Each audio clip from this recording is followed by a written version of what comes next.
भारत माता की, भारत माता की, भारत माता की। मैं आज देश की हर माता को, हर बहन को, हर बेटी को बहुत बहुत बधाई देता हूं।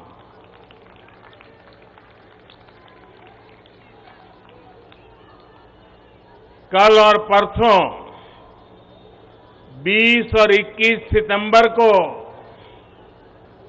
हम सबने एक नया इतिहास बनते देखा है और हम सबका सौभाग्य है कि इतिहास बनाने का अवसर कोटि कोटि जनों ने हमें दिया है।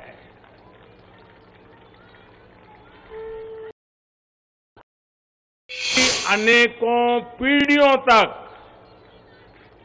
इस निर्णय की चर्चा होगी, इस दिवस की चर्चा होगी। मैं पूरे देश को नारी शक्ति वंदन अधिनियम संसद के दोनों सदनों में और भारी बहुमत से और राज्यसभा में तो सर्वसम्मति से पास होने की बहुत बहुत बधाई देता हूं।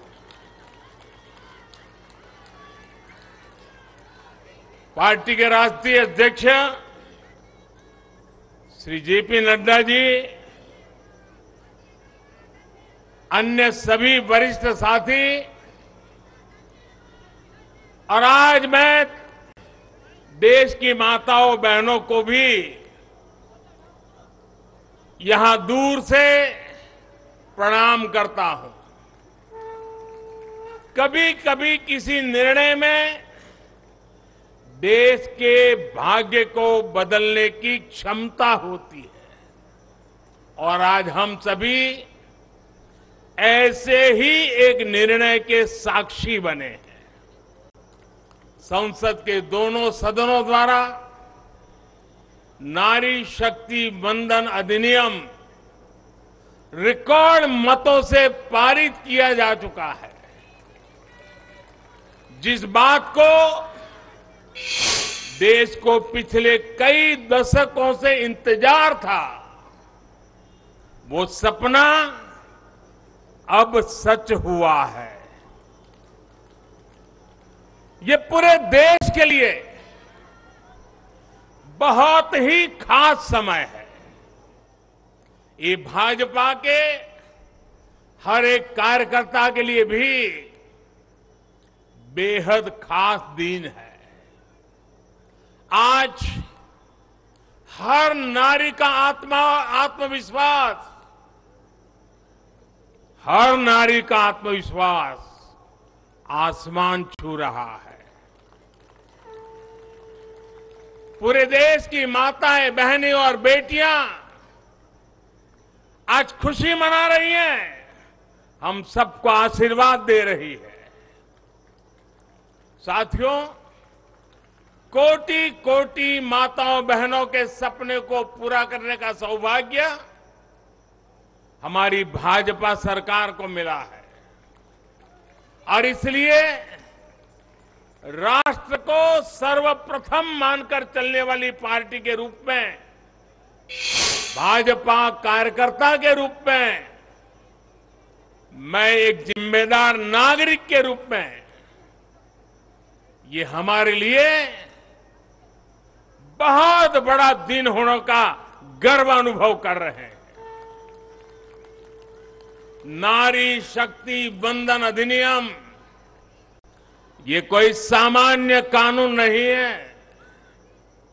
ये नए भारत की नई लोकतांत्रिक प्रतिबद्धता का उद्घोष है। ये अमृतकाल में सबका प्रयास से विकसित भारत के निर्माण की तरफ बहुत बड़ा, बहुत मजबूत कदम है।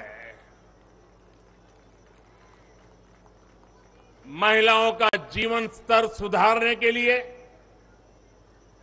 क्वालिटी ऑफ लाइफ बेहतर करने के लिए विमेन लेड डेवलपमेंट का नया युग देश में लाने की जो गारंटी मोदी ने दी थी, ये उसका प्रत्यक्ष प्रमाण है। मेरे देश की हर माता, बहन और बेटी को नारी शक्ति वंदन अधिनियम के लिए मैं फिर से बहुत बहुत बधाई देता हूं। मेरे परिवारजनों, लोकतंत्र में महिलाओं के लिए इस कानून से बीजेपी महिलाओं की भागीदारी से के लिए 3 दशक से प्रयास कर रही थी। यह हमारा कमिटमेंट था और आज हमने उसे पूरा कर दिया है।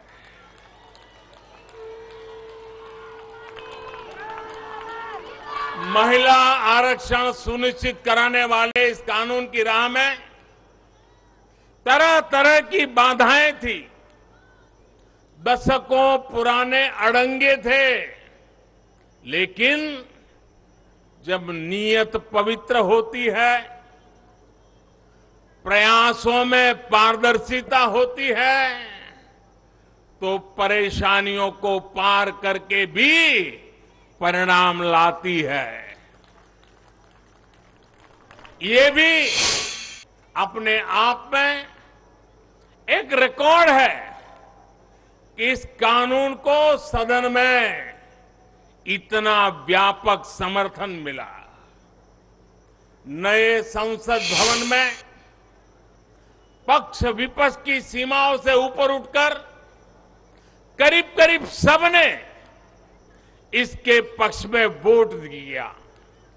मैं इसके लिए सभी राजनीतिक दलों का और सभी सांसद साथियों का भी अभिनंदन करता हूं। मेरे परिवारजनों, भारत को विकसित बनाने के लिए आज भारत की नारी शक्ति को खुला आसमान देने का ये अवसर है।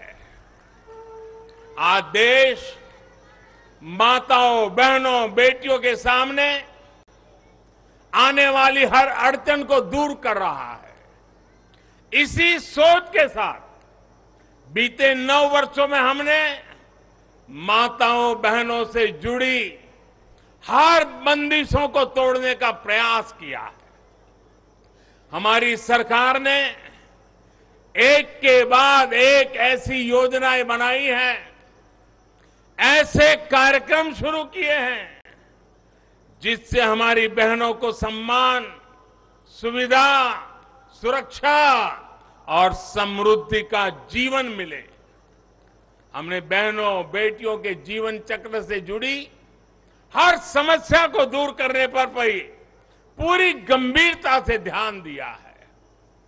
गर्भावस्था के दौरान शिशु को पौष्टिक खाना मिले, इसके लिए हमने मातृ वंदना योजना चलाई। महिलाओं के बैंक खाते में पैसे भेजने शुरू किए। माता मृत्यु को रोकने के लिए, नवजात बच्चों की रक्षा के लिए हमने शिशु का जन्म अस्पताल में ही कराने का बहुत बड़ा अभियान चलाया। बेटी को कोख में ही न समाप्त कर दिया जाए, इसके लिए हमने बेटी बचाओ बेटी पढ़ाओ जैसे जन आंदोलन भी शुरू किए। आज वर्षों बाद देश में जनसंख्या के आधार पर महिला पुरुष के अनुपात में सुधार आया है। इसी तरह शौचालय न होने की वजह से बेटियां स्कूल न छोड़े, इसके लिए हमने करोड़ों शौचालय बनाए। बेटी की शिक्षा जारी रहे, इसके लिए हमने सुकन्या समृद्धि योजना में ज्यादा ब्याज का प्रावधान किया। बेटी को रसोई में लकड़ी का धुआं ना सहना पड़े, इसके लिए उज्ज्वला का गैस कनेक्शन दिया। बेटी को पानी के इंतजाम में परेशान होना न पड़े, इसके लिए हमने हर घर पाइप से पानी देने की योजना शुरू की। मेरे परिवारजनों, हर मां बाप का सपना होता है कि उसकी प्यारी बेटी बिना बाधा के जीवन बिताए, जीवन में आगे बढ़े। एक परिवार के सदस्य की तरह हमारी सरकार ने बेटी के हर सुख की चिंता की है, हर बाधा दूर करने की कोशिश की है। बेटी को अंधेरे में न रहना पड़े, इसके लिए हमने सौभाग्य योजना से मुफ्त बिजली कनेक्शन दिया। बेटी पैसे की कमी की वजह से अपनी बीमारी छिपाए नहीं, इसलिए हमने उसे 5 लाख रुपए तक के मुफ्त इलाज की सुविधा दी। बेटी की या घर की संपत्ति पर भी अधिकार हो, इसके लिए पीएम आवास के घरों में उसे संयुक्त भागीदारी दी। गृहिणी को अपनी बचत अनाज के डिब्बे में ना रखनी पड़े, इसके लिए जनधन योजना के तहत करोड़ों महिलाओं के बैंक खाते खोले। मेरे परिवारजनों, बेटी रोजगार कर सके, स्वरोजगार कर सके, इसके लिए हमने बिना गारंटी मांगे लोन देने वाली मुद्रा योजना शुरू की। वो मां बनने के बाद भी अपनी नौकरी जारी रख सके, इसके लिए हमने मातृत्व अवकाश में वृद्धि की। बेटी अगर सैनिक स्कूल जाना चाहती है तो उसके लिए हमने सैनिक स्कूल के द्वार खोल दिए। बेटी अगर सेना में अफसर बनना चाहती है तो हमने तीनों सेनाओं में बेटियों के लिए नए रास्ते बना दिए।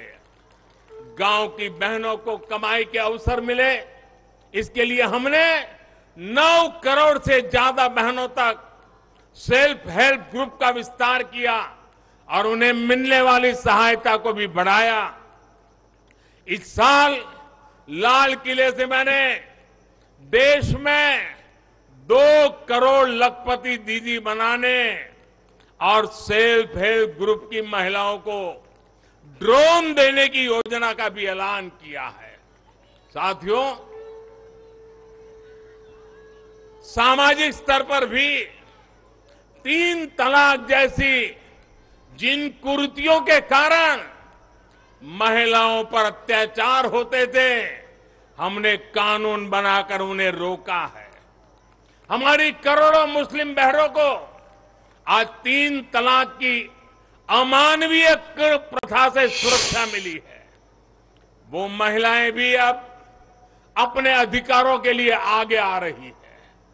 मेरे प्यारे परिवारजन, महिला आरक्षण के लिए इतने दशकों से कोशिश तो हो रही थी, लेकिन मैं आपसे जानना चाहता हूं, 3 दशक से बात हो रही थी, नहीं हो पा रहा था। आज ये संभव हुआ है। मैं जरा आपसे पूछना चाहता हूं, ये संभव कैसे हो पाया? ये कैसे संभव हो पाया? ये कैसे संभव हो पाया?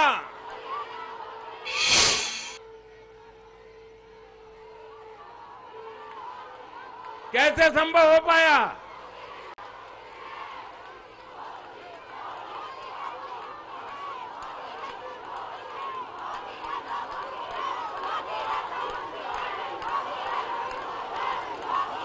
अब मैं आपके जवाब को जरा ठीक करता हूं। ये मोदी ने नहीं, ये आपने किया है, करोड़ों देशवासियों ने किया है। और ये कैसे किया है? उसका एक सबसे बड़ा कारण है देश की जनता ने, देश के मतदाताओं ने, विशेष करके मेरी माताओं बहनों ने वोट देकर के एक पूर्ण बहुमत वाली मजबूत और स्थिर बनाई सरकार बनाई। और उसी का कारण है आपने जो सरकार को मजबूती दी, आपने जो सरकार को बहुमत दिया, उसी की ताकत है कि आज ये सरकार फैसले भी ले पा रही है और संसद में जाकर के 30 साल से लटके हुए काम को भी पूरा कर पा रही है। और इसलिए दोनों सदनों में इस प्रकार से पास होना इस बात का साक्षी है कि पूर्ण बहुमत वाली स्थिर सरकार होती है तो देश कैसे बड़े फैसले लेता है, कैसे पड़ावों को पार करता है। जब देश में पूर्ण बहुमत वाली सरकार आई तो इतना बड़ा काम हो पाया। हमने महिला हित में हर स्तर पर फैसले लिए, किसी के राजनीतिक स्वार्थ को महिला आरक्षण के सामने दीवार नहीं बनने दिया। जबकि इससे पहले जब भी ये बिल संसद में आए, लीपापोती हुई, सिर्फ नाम दर्ज कराएगी ये, निष्ठापूर्वक कभी प्रयास नहीं हुआ और बवाल हुई, हंगामा हुआ, नारी का अपमान करने का भी प्रयास किया गया। मैं तो कल भी, सबने वोट तो दिया, लेकिन कुछ लोगों को इस में तकलीफ थी कि नारी शक्ति वंदना शब्द क्यों लाए हो। क्या इस देश की नारी को वंदन करना चाहिए कि नहीं करना चाहिए?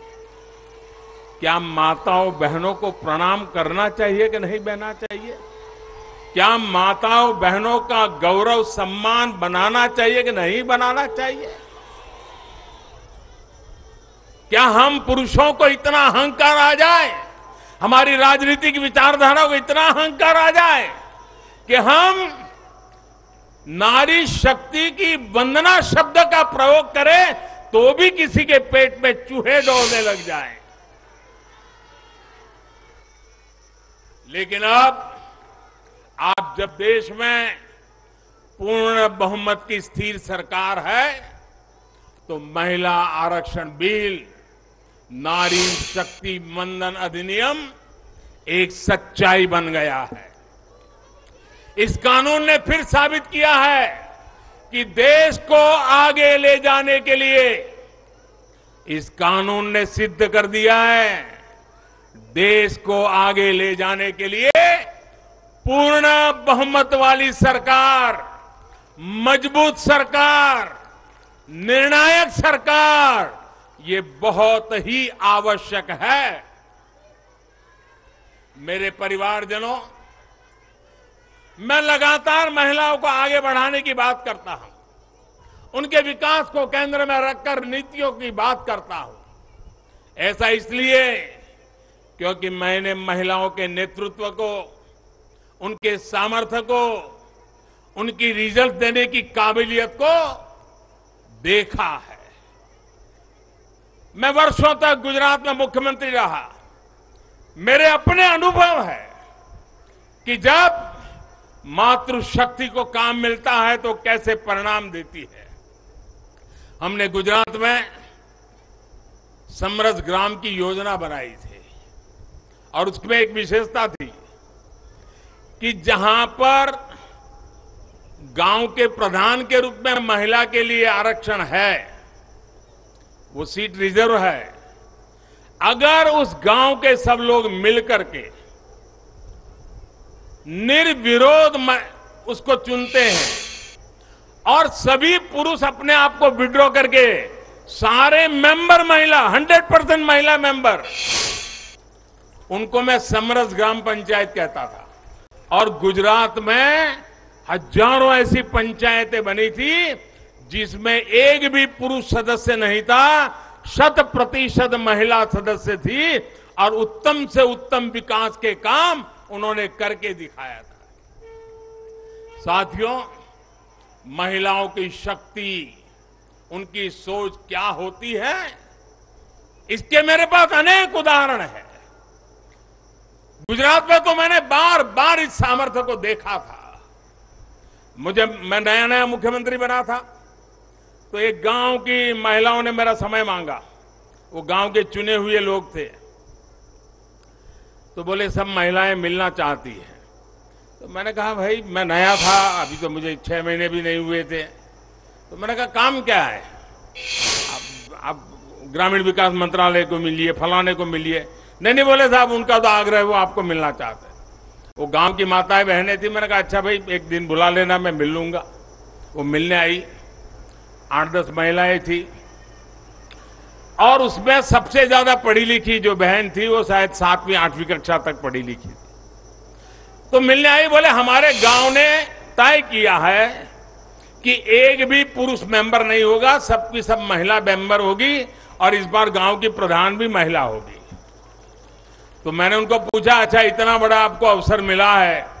अच्छा जब समय मांगा तो मुझे लगा कि शायद वो कुछ पैसों के लिए आएंगे, कुछ योजना लेने के लिए आएंगे।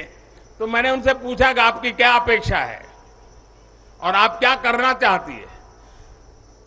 7वीं 8वीं कक्षा पढ़ी लिखी वो गांव की प्रधान महिला और बाकी मेंबर तो उससे भी कम पढ़े लिखे थे। वो 8-10 बहनें आई थी, गांव की बहनें थी, पहली बार गांधीनगर देखा था। उन्होंने मुझे जो जवाब दिया, मैं समझता हूं सार्वजनिक जीवन में काम करने वाले हम सबके लिए प्रेरणा है। उस बहन ने मुझे कहा कि मेरी एक इच्छा है, हमें 5 साल मिले हैं, हम 5 साल में ऐसा कुछ करना चाहते हैं कि हमारे गांव में एक भी व्यक्ति गरीब न रहे। आप कल्पना कर सकते हैं क्या दृष्टिकोण होगा उनका। और सच में ट्रांसफॉर्मेशन का कहां आधार होता है ये उनको मालूम था। ये सामर्थ्य और सोच हमारी माताओं बहनों के गांव में बैठी बहनों को भी होता है। साथियों, महिलाओं में सकारात्मक बदलाव की प्रवृत्ति और संसाधनों के बेहतर से बेहतर इस्तेमाल की दूरदर्शिता हमें हर जगह पे मिलती है। परिवार में तो डगर डगर पे नजर आता है। अभी कुछ दिन पहले मैं मध्य प्रदेश गया था, तो वहां शहडोल के पास एक आदिवासी गांव में गया, तो सभी आदिवासी बहनों को बुलाया था, लेकिन विशेषता यह थी कि उसमें 100 से ज्यादा लखपति दीदी आई थी, आदिवासी बेटियां, लखपति दीदी। तो मैंने उनसे संवाद किया। एक बहन ने जो मुझे बताया वो वाकई हम सोच सकते हैं कि उनका सामर्थ्य कितना है।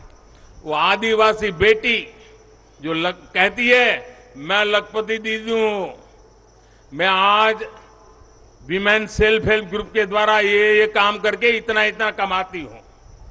तो मैंने पूछा इतना पैसा कमाने लगी तो करती क्या हो। एक आदिवासी महिला मुझे कह रही है, ये दिल्ली की महिलाओं के लिए भी आश्चर्य होगा। वो कहती है कि मेरे पति साइकिल पे जाते थे काम करने के लिए, रोजगार ढूंढने के लिए साइकिल पे जाते थे। मैं लखपति दीदी बन गई तो मैं उनके लिए स्कूटी ले आई। देखिए आत्मविश्वास। वो कह रही है मैं मेरे पति के लिए स्कूटी ले आई। फिर बोले मुझे पता चला कि मुझे बैंक से लोन मिल सकती है, तो मैंने सोचा कि मैं लोन से ट्रैक्टर ले लूं। बोले मैंने लोन से ट्रैक्टर लिया और मेरे पति को स्कूटी लेकर के मैंने उनको बदले में ट्रैक्टर दे दिया। और मेरे पति ट्रैक्टर लेकर के अगल बगल के गांव में खेती के लिए लोगों की सेवा के लिए जाते और कमाई करते हैं। और बोले अब तो मेरी स्थिति है कि मैं कुछ ही महीनों में वो ट्रैक्टर की लोन भी वापस कर दूंगी। यानी एक मेरी आदिवासी बहन लखपति दीदी की क्या विजन होता है, कल्पना होती है, अभी 1-2 महीने पहले मैं उनसे बात करके आया। साथियों, मुझे कहना यही है कि नारी शक्ति वंदन अधिनियम देश के भाग्य को बदलने का काम करेगा और उसके पीछे मेरा जो ये अनुभव है, इसके कारण मेरा विश्वास अनेक गुना बढ़ गया है। नारी जब कोई भी जिम्मेदारी संभालती है तो उस संकल्प को सिद्ध तक ले जाने के लिए वो जी जान से जुड़ जाती है। इस कानून का सबसे बड़ा लाभ ये होगा कि ये कानून देश की नारी शक्ति में बहुत बड़ा विश्वास पैदा करेगा। देश के लिए काम करने का जज्बा, भारत को आगे बढ़ाने की जो शक्ति है वो कई गुना बढ़ जाएगी। आप गुजरात के डेयरी उद्योग को मैं भली बात ही जानता हूं। ये अमूल वगैरह इतने बड़े बड़े नाम सुनते हैं ना, उसके मूल में सभी महिलाएं हैं जो पशुपालन का काम करती है, दूध के व्यापार का काम करती है और आज डेयरी को अरबों खरबों का व्यापार उन्होंने बना दिया है।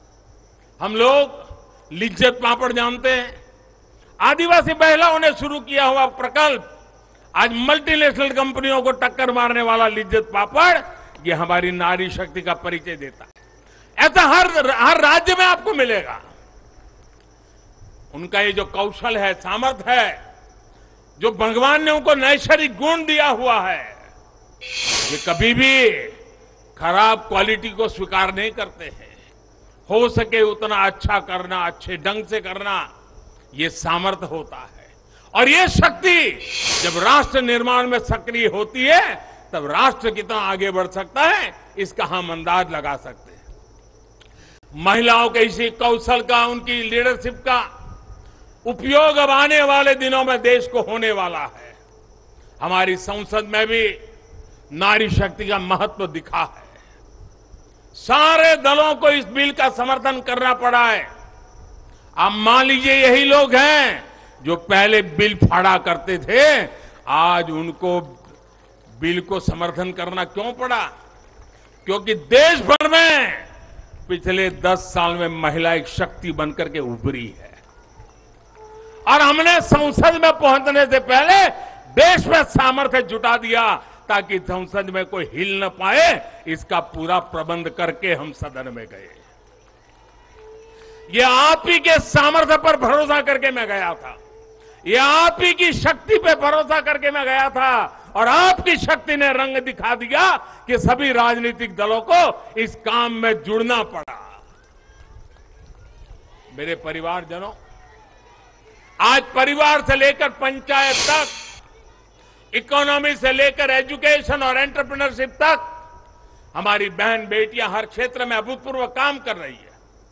भारत को चांद तक पहुंचाने में महिलाओं की बहुत बड़ी भूमिका रही है। आज हमारे स्टार्टअप्स हो, सेल्फ हेल्प ग्रुप्स हो या स्वच्छता जैसे सामाजिक अभियान हो, महिलाओं की भागीदारी और भूमिका देश की ताकत बन रही है। देश ने संकल्प लिया है कि जब हम आजादी के 100 वर्ष पूरे करें तब तक हम भारत को विकसित बना करके ही रहेंगे, एक डेवलप कंट्री बना करके रहेंगे। इसमें देश की जो आज आधी आबादी है उसकी सक्रिय भागीदारी और नेतृत्व के साथ सक्रिय भागीदारी, निर्णयों में बराबरी का हिस्सा, ये इस सपने को साकार करने का बहुत बड़ा फोर्स बनने वाला है। मेरे परिवारजनों, नया और आधुनिक संसद भवन और उसमें आधी आबादी का बढ़ता हुआ प्रतिनिधित्व, ये नई व्यवस्थाओं का सूत्रपात करेगा। मुझे विश्वास है कि देश की नारी शक्ति नई और स्वस्थ संसदीय परंपराओं का भी सृजन करेगी। और इसी विश्वास के साथ आप सब इतनी बड़ी तादाद में आकर के मुझे आशीर्वाद दिए। भारत की संसद के इतने बड़े महत्वपूर्ण निर्णय को माताओं बहनों ने संवारा और मुझे खुशी तो तब हुई जब इसको प्रधानमंत्री आवास मिला है, वो बहन मुझे आकर के आशीर्वाद दे रही है। जिसको उज्ज्वला का गैस मिला है, वो झुग्गी झोपड़ी में जिंदगी गुजारा कर चुकी बहन मुझे आशीर्वाद दे रही है। तब मेरा पक्का विश्वास और मजबूत हो जाता है। और इसलिए मैं फिर एक बार आप सबको अनेक शुभकामनाएं देता हूं। ये नारी शक्ति वंदन अधिनियम, उसको गांव गांव घर घर पहुंचाना हम सबका दायित्व है और इस सामर्थ्य को और तेजी से आगे बढ़ाएं। इसी एक अपेक्षा के साथ सभी माताओं बहनों को प्रणाम करते हुए मेरी वाणी को विराम देता हूं। मेरे साथ पूरी शक्ति से बोलिए, भारत माता की। आवाज पूरी दिल्ली में गूंजनी चाहिए, भारत माता की, भारत माता की, भारत माता की। बहुत बहुत धन्यवाद।